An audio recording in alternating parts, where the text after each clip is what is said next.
Al-Iman TV, sarana penyubur keimanan. Bismillahirrahmanirrahim. Assalamualaikum warahmatullahi wabarakatuh.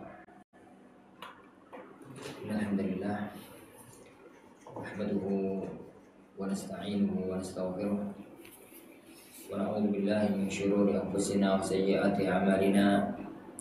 Man yahdihillahu fala mudilla lahu wa man yudlil fala hadiya lahu. Asyhadu an la ilaha illallah wahdahu la syarika lahu wa asyhadu anna Muhammadan abduhu wa rasuluh. Allahumma salli wa sallim wa barik ala nabiyyina Muhammad wa ala alihi wa ashabihi wa man sara ala nahjihi ila yaumiddin, amma ba'd. Khani wa akhwati fiddin, azanillahu wa iyyakum, para pemirsa Iman TV, para pemirsa Al-Furqan TV dimanapun Anda berada, yang semoga senantiasa mendapatkan curahan rahmat dan taufik dari Allah Subhanahu wa Ta'ala. Alhamdulillah, di malam yang berbarakah ini kita kembali dipertemukan oleh Allah Subhanahu wa Ta'ala di majelis kita, majelis tafsir Al-Jalalain, tafsir Al-Quran Al-Azim, yang ditulis oleh Imam Jalaluddin Al-Mahalli dengan muridnya Imam Jalaluddin As-Suyuti, sehingga masyhur tafsir ini dikenal dengan tafsir Al-Jalalain, tafsir Al-Jalalain, karena ditulis oleh dua imam yang sama-sama berlakopkan Jalaluddin. Kita masih pada pembahasan tentang orang-orang kafir yang mereka itu mempertanyakan, mengejek, mencela apa yang diinginkan oleh Allah Subhanahu wa Ta'ala.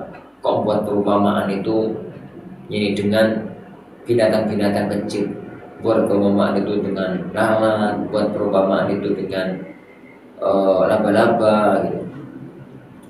Maka Allah Subhanahu wa Ta'ala menjawab, orang itu lo gak malu untuk membuat perumpamaan sampai pun itu dengan seekor nyamuk, bahkan binatang yang lebih kecil sekalipun daripada nyamuk. Maka menghadapi perumpamaan-perumpamaan yang Allah berikan itu, orang-orang yang kafir, orang-orang yang iman, mereka tambah tahu, tambah yakin. Mereka tahu kalau semua itu dari Allah. Adapun orang-orang yang kafir, mereka itu bertanya-tanya, jadi apa yang Allah inginkan dengan ini semua? Jadi maka dengan perumpamaan semacam itu Allah memberi hidayah pada siapa yang Allah kehendaki. Allah Subhanahu wa Ta'ala memberikan, ini menyesatkan orang yang Allah kehendaki. Dan di akhir ayat itu Allah menutup, wa ma yudhillu bihi illa al-fasiqin, dan tidak Allah Subhanahu wa Ta'ala menyesatkan dengannya illa al-fasiqin, kecuali orang-orang yang fasik. Ini kecuali ini orang-orang yang fasik. Baik. Lalu Allah Subhanahu wa Ta'ala melanjutkan pembicaraan mengenai mereka. Alladzina yanquduna 'ahdallahi min ba'di mitsaqih wa yaqta'una ma amara Allahu bihi an yusala wa yufsiduna fil ard ulaika humul khasirun. Alladzina, na'tun, sifat mereka itu, maksudnya orang-orang fasik itu adalah orang-orang yang yanquduna ahdallah, yang mereka itu membatalkan perjanjian dengan Allah. Maknanya ma'ahidahu ilaihim fil kutubi minal imani bil Muhammad, yang Allah buat perjanjian dengan mereka dalam kitab-kitab yang sebelumnya agar beriman dengan Muhammad sallallahu alaihi wasallam. Jadi mereka diambil perjanjiannya oleh Allah untuk taat kepada nabi-nabi mereka, meyakini, mengimani, mentaati yang ada dalam Taurat dan Injil. Ya, salah satu di antaranya adalah agar mereka mengimani tentang Nabi Muhammad SAW yang diberitakan oleh Nabiullah Musa alaihissalam. Ternyata setelah Nabi Muhammad itu benar-benar datang sallallahu alaihi wasallam, mereka nggak mau. Mereka membatalkan, mereka menggugurkan apa yang mereka buat perjanjian dengan Allah Subhanahu wa Ta'ala. Min ba'di mitsaqihi, setelah perjanjian itu dibuat dengan sangat kuat. Tauqidihi alaihim, diperkuat pada mereka. wa yaqta'una ma amara Allah bihi ayyusala, dan mereka memutus sesuatu yang Allah perintahkan untuk disambung. Apa itu yang dimaksudkan? Minal imani bin nabiyyi, jadi untuk beriman dengan sang nabi ini, warrahimi, dan menyambung hubungan kekerabatan, wa ghairi dzalika, dan semisalnya.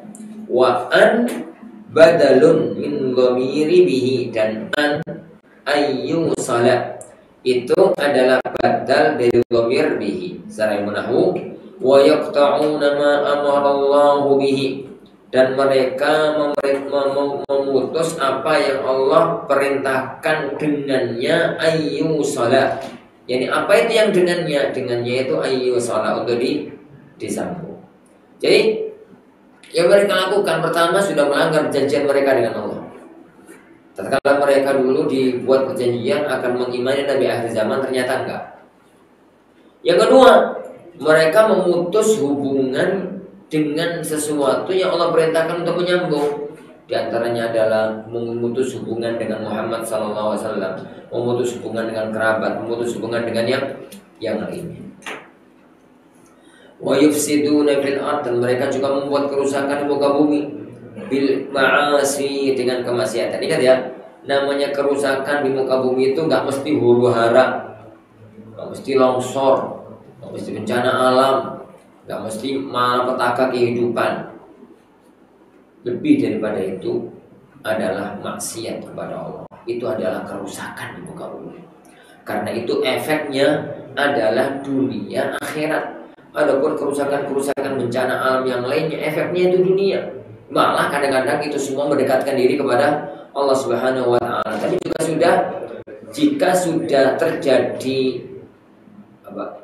jadi maksiat, maka yang terjadi itu adalah efek dunia dan akhirat.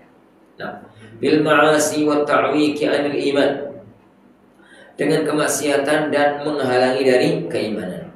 Ulaika, mereka itu al-mausufuna bima dzukir, yang disifati dengan apa yang disebutkan, humul khasirun, mereka adalah orang-orang yang merugi. Limasirihim ilan nar, karena mereka akan masuk nantinya ke neraka jahanam, al-mu'abbadah alaihim, yang itu mereka kekal di dalamnya.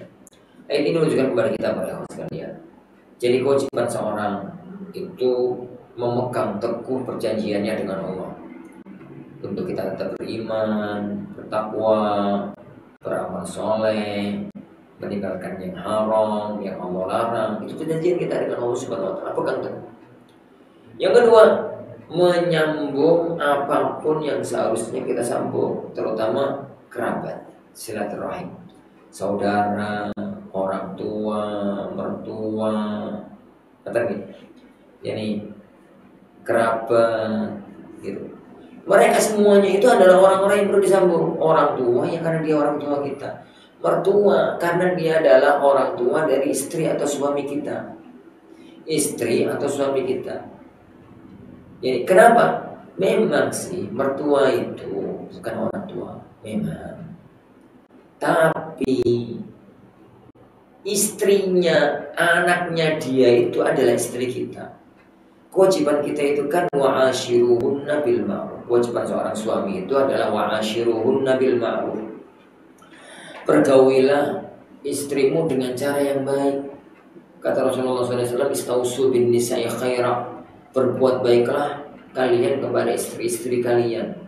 Dan di antara perbuatan baik suami kepada istrinya adalah berbuat baik kepada keluarga, terutama orang tuanya istri. Jadi begitu yang harus dipahami.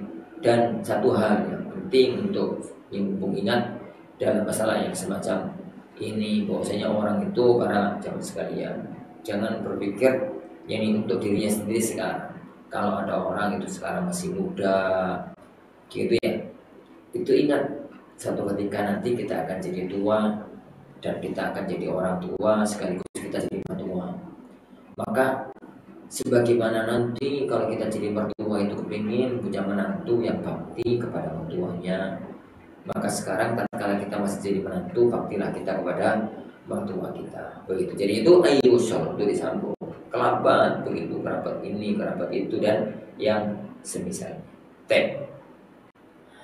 Ayat ini juga menunjukkan kepada kita bahwasanya perbuatan maksiat itu adalah kerusakan besar di muka bumi. Ya meskipun nggak akan ada prahara kayak nggak sholat, nggak mau puasa Ramadan, minum khamr dan semisalnya, itu mungkin efek masyarakat nggak ada dalam tinjauan kacamata sosial, tapi dalam tinjauan keimanan sangat besar. Allah Subhanahu wa taala itu kalau melihat satu masyarakat itu takwa dan beriman, Allah akan turunkan keberkahan kasih sayangnya. Walau anna ahlal qura amanu wattaqau la fatahna 'alaihim barakatim minas sama'i wal ard. Seandainya penduduk sebuah negeri mereka itu iman dan takwa, maka kami akan turunkan keberkahan dari langit dan dari bumi. Tapi tatkala mereka itu maksiat, maka kami akan turunkan azab yang di atas diri mereka. Nah, kemudian Allah Subhanahu wa taala melanjutkan, "Kaifa takfuruna ya ahla Makkah?" Bagaimana kalian itu bisa jadi kufur wahai penduduk Makkah? Yani billahi dengan Allah. Wa qad kuntum amwata, padahal kalian dulunya itu adalah makhluk yang mati. Apa itu? Nutfan fil aswa. Dulu kalian itu adalah berwujud sebagai air mani yang masih ada pada sulbi manusia, pada lebih laki-laki, pada sulbi perempuan. Mani itu benda mati, bukan benda hidup. Fa'ahyakum, lalu Allah hidupkan kalian fil arhami wad dunya, di alam rahim, dalam dunia. Jadilah kita hidup dari yang asalnya mani yang benda mati menjadi makhluk hidup yang berupa janin di dalam perut ibunda kita masing-masing. Kemudian kita lahir ke alam dunia menjadi makhluk manusia yang hidup. Ini fil arhami wad dunya. Binafhir ruhi fikum, dengan Allah meniupkan roh pada kalian. Wa istifham litta'ajjub, dan pertanyaan ini untuk mengungkapkan menjadi takjub. Kok iso? Kok bisa kalian itu kufur, itu gimana? Maksudnya itu. Kok bisa? Enggak butuh jawaban, iya apa enggak? Karena ini adalah ungkapan keheranan. Kok bisa kalian itu kufur? Padahal dulu kalian itu loh benda mati. Asalnya itu benda mati. Lalu Allah hidupkan, Allah jadikan janin, Allah jadikan manusia, lalu Allah hidupkan roh. Ini wal istifhamu li ta'ajjub, istifham itu untuk mengungkapkan keheranan. Min kufrihim, dari kekufuran mereka, ma'aqiyamil burhan, padahal buktinya sangat nyata, buktinya sangat jelas. Au li taubih, atau pertanyaan istifham, pertanyaan dalam ayat tadi, wa kaifa, dan bagaimana. Dan begitu itu adalah untuk menghinakan, untuk mencela. Jadi kenapa? Sangat gak masuk akal, sangat gak punya akal yang waras kalau ada orang itu yang kufur kepada Allah, padahal dulunya itu benda mati, lalu Allah hidupkan dalam janin, dalam rahim, dalam alam dunia ini. Tsumma yumitukum, kemudian dia hidupkan, matikan kalian. Inda intihai ajalikum, tatkala ajal kalian telah selesai, telah habis, meninggal dunia. Kullu nafsin dha'iqatul maut, semua orang itu akan mengalami kematian. Inda intihai ajalikum tsumma yuhyikum bil ba'tsi, kemudian Allah hidupkan kalian kembali. Jadi asalnya itu adalah nutfah, air mani, lalu hidup di alam rahim, alam dunia, lalu mati dari alam dunia, lalu Allah menghidupkan kembali, hidup di alam barzah, hidup di alam akhirat nanti. Tsumma yuhyikum bil ba'tsi, Allah menghidupkan kalian nanti dengan di hari kebangkitan. Tsumma ilaihi turja'un, kemudian kalian nanti akan kembalikan kepada Allah. Maknanya turadduna ba'dal ba'tsi, kalian itu akan dikembalikan nanti setelah hari kebangkitan, hari kiamat. Fayujazikum bi'amalikum, lalu akan membalas kalian dengan amal perbuatan kalian. Wa qala dalilan 'alal ba'tsi, dan Allah Subhanahu wa taala berkata, yakni berfirman, yakni sebagai bukti akan adanya hari kebangkitan. Jadi ayat sebelumnya ini, ayat-ayat ini menunjukkan kepada kita, jadi proses manusia itu dulunya benda mati, kemudian hidup di alam rahim, di alam dunia, kemudian meninggal dunia, masuk alam barzah, nanti dibangkitkan kembali hidup, masuk di alam akhirat. Karena semua manusia itu mengalami 4 fase dalam hidup. Semua manusia itu mengalami 4 masa dalam hidup. 1, pada waktu masih di alam rahim. Atau kalau kita hitung sebelumnya lagi, ya berarti 5 masa.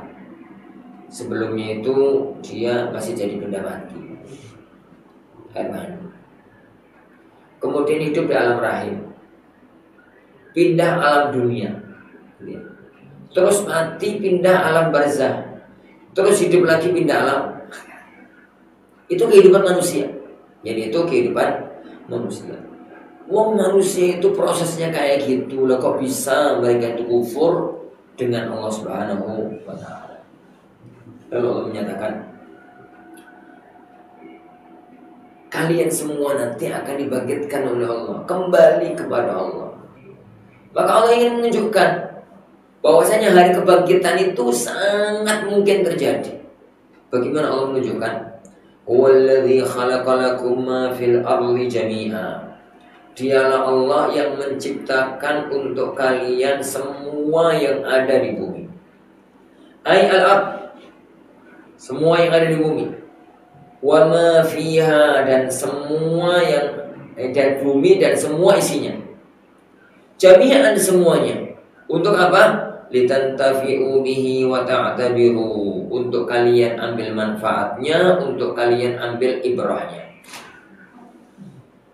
Tsumma istawa ba'da khalqil ard.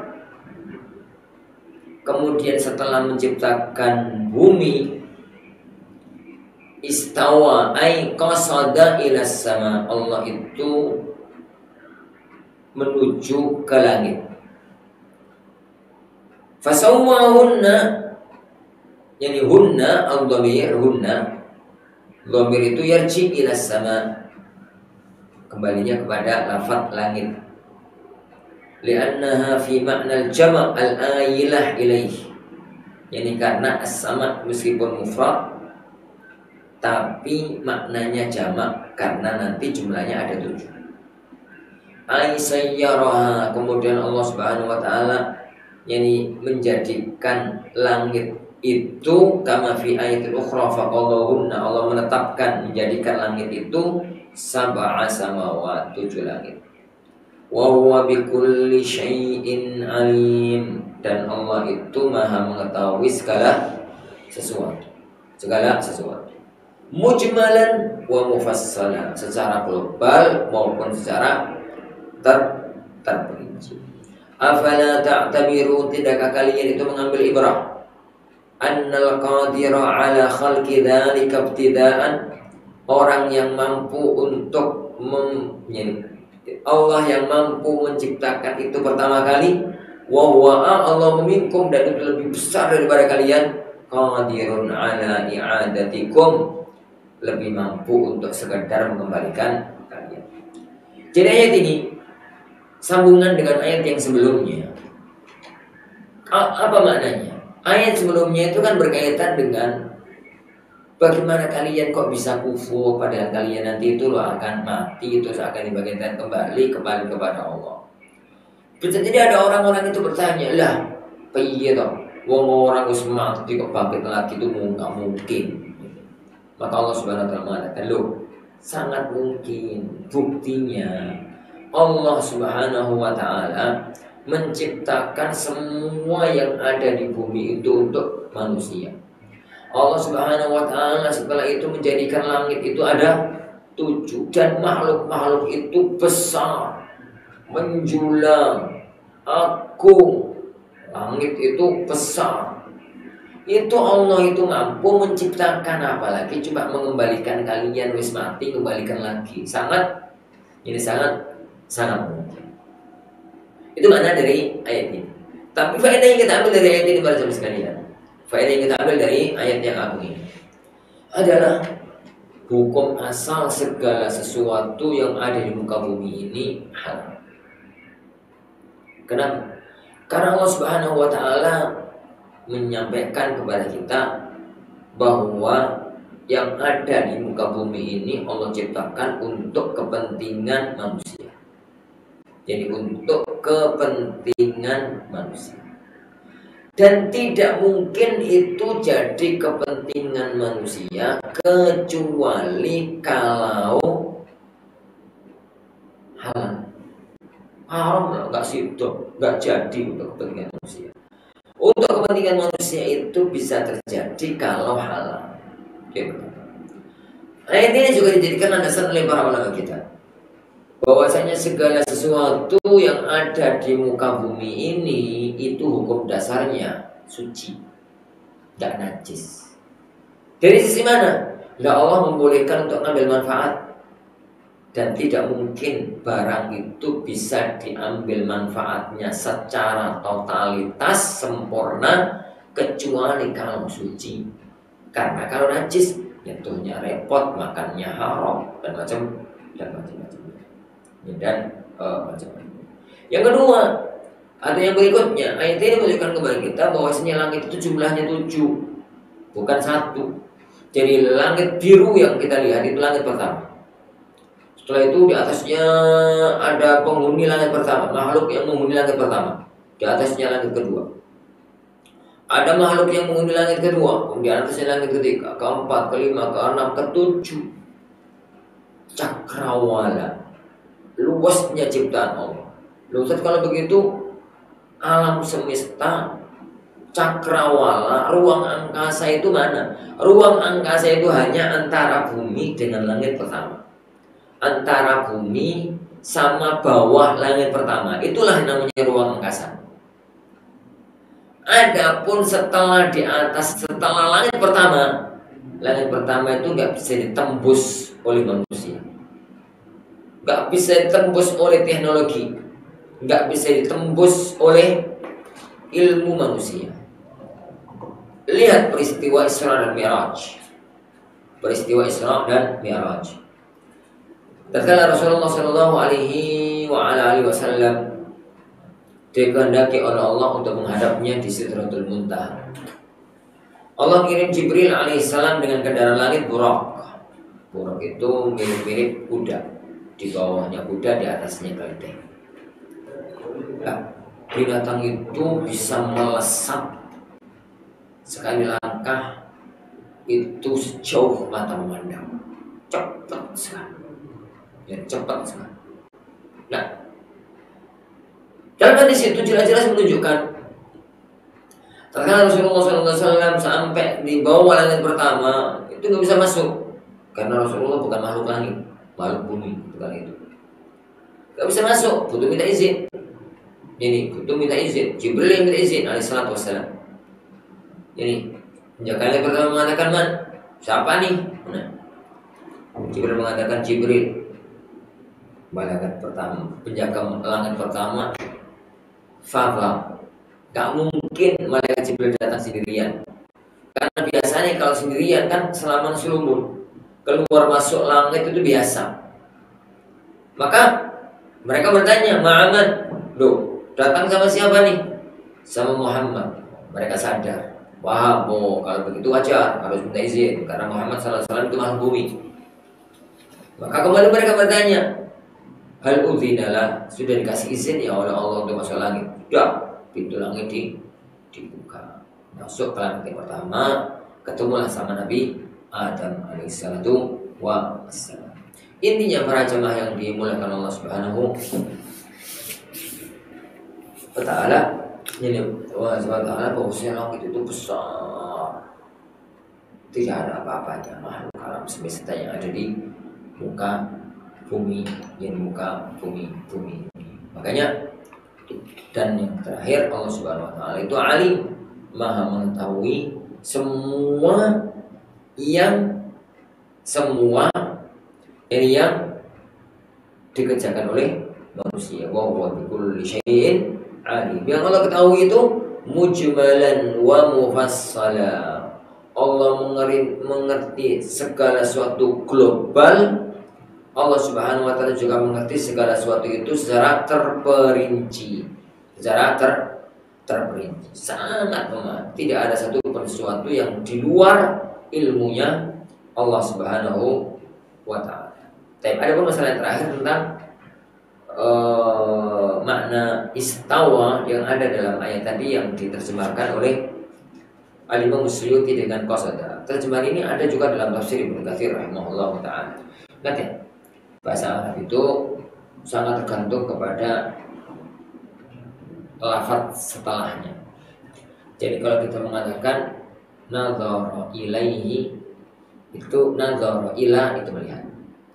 Kalau nadzarahu langsung nadzarahu bukan ilaihi tapi nadzarahu itu menunggu. Nek darabahu itu memukul. Nek daraba fihi itu berjalan. Nek daraba fil ard. Raghiba fi raghiba diterusani fi benci suka. Nek raghiba terusani an benci rohibaan mana?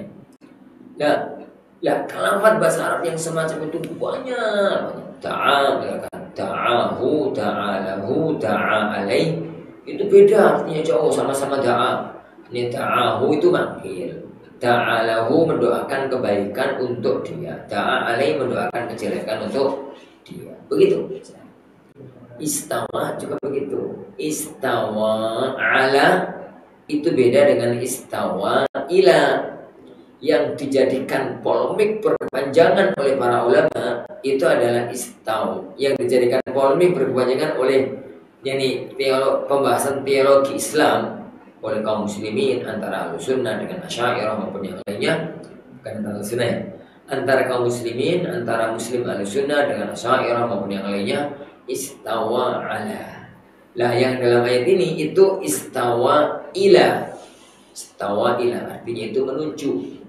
Yani qasada amada ilaih. Jadi amada ilaih. Paham itu ya Wan? Agar tidak dikatakan bahwasanya ini takwil. Ini bukan takwil. Memang maknanya semacam itu karena bahasa Arab itu berbeda antara satu penggunaan dengan penggunaan yang lainnya. Wallahu a'lam. Mungkin sampai di sini pembahasan kita, karena kalau kita lanjutkan maka nanti motong ayat. Jadi karena masalah berikutnya adalah tentang dialog antara Nabi Adam alaihissalam antara Allah Subhanahu wa taala dengan para malaikat tentang rencana penciptaan Nabi Adam ini, sehingga ceritanya runut, maka kita tunda pembahasannya pada pertemuan yang akan datang. Insyaallah Subhanahu wa taala. Alhamdulillah kawan sekalian, kita sudah di ujung pembahasan. Mudah-mudahan apa yang kita pelajari membawa berkah dan manfaat. Satu yang akan ingatkan, jadi mengambil tafsir dari Al-Quran, mengambil faedah dari hadis Nabi itu nggak bisa sembarangan, nggak bisa serampangan.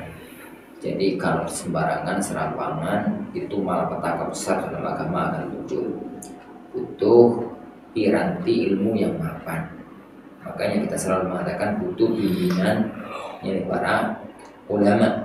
Ini butuh bimbingan para ulama untuk memahami makna ayat ini sebenarnya, makna hadis ini yang sebenarnya, sehingga kita nanti menjadi orang-orang yang memahami Al-Quran itu dengan benar, dengan tepat, sesuai dengan apa yang diinginkan oleh Allah dan Rasulnya. Wallahu a'lam. Insyaallah subhanahu wa ta'ala kita pelajari, mudah-mudahan ada barokah dan manfaatnya. Kita akhiri majelis kita. Subhanallah wa bihamdihi, asyhadu an la ilaha illa anta, astaghfiruka wa atubu ilaik. Sallallahu alaihi wasallam. Dukung channel kami dengan like, subscribe, dan aktifkan notifikasi agar kamu tidak ketinggalan video-video menarik lainnya.